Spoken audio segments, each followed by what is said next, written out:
আজকে করেছি ডাল দিয়ে ডিম ভুনা। এই ডাল দিয়ে ডিম ভুনাটা যে এত বেশি মজার হয়েছে, আমি তো একবার রান্না করে খেয়ে পুরাই ফিদা হয়ে গেছি। ডাল ডিম ভুনা করার জন্য প্রথমে আমি নিয়েছি 1 কাপ মসুর ডাল। এরপর এখানে মসুর ডালে পরিমাণ মতো পানি দিয়ে মসুর ডালটাকে আমি 10 মিনিট ভিজিয়ে রেখে দিব। এরপর চুলায় একটা পাতিল বসিয়ে দিয়েছি, দিয়ে দিলাম 3টা ডিম।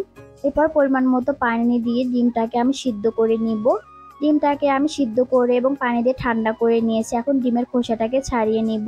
ডিমের খোসা ছাড়ানোর সময় অনেক সময় দেখা যায় ডিম ভেঙে যায়। আপনারা কিন্তু একটা চামচ দিয়ে খুব সহজে এভাবে ডিমের খোসা ছাড়িয়ে নিতে পারেন।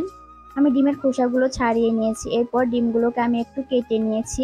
এখন দিয়ে দিব হলুদের গুঁড়া, মরিচের গুঁড়া এবং স্বাদ মতো লবণ দিয়ে ডিমের সাথে মশলাগুলোকে ভালোভাবে মাখিয়ে নেব।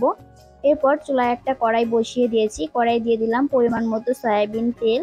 তেলটা গরম হয়ে গেলে এখানে আমি মশলা মাখিয়ে রাখা ডিমগুলো দিয়ে দিব। ডিমগুলো দিয়ে হালকা করে একটু ভেজে নেব। ডিমগুলো ভাজা হয়ে গেছে, এখন আমি ডিমগুলোকে তুলে নেব।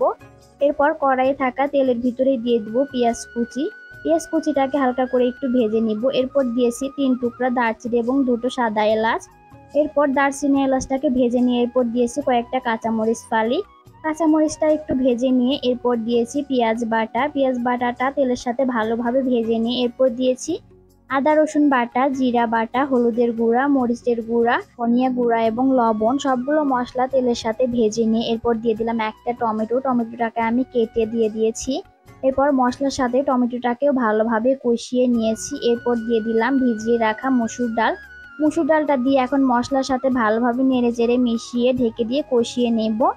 মসুর ডালটাকে আমি একটু সময় নিয়ে ভালোভাবে কষিয়ে নিয়েছি। এরপর মসুর ডালের ভিতরে দিয়ে দিব পরিমাণ মতো পানি। পরিমাণ মতো পানি দিয়ে সবকিছু একসাথে নেড়েচেড়ে মিশিয়ে নিয়ে ঢেকে দিয়ে রান্না করে নেব।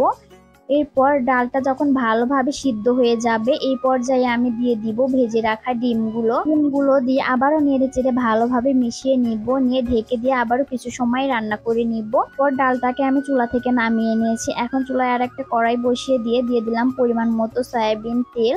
তেলটা গরম হয়ে আসলে দিয়েছি পেঁয়াজ কুচি। পেঁয়াজ কুচি দিয়ে একটু ভেজে নিয়ে এরপর দিয়ে দিলাম তেজপাতা এবং জিরা।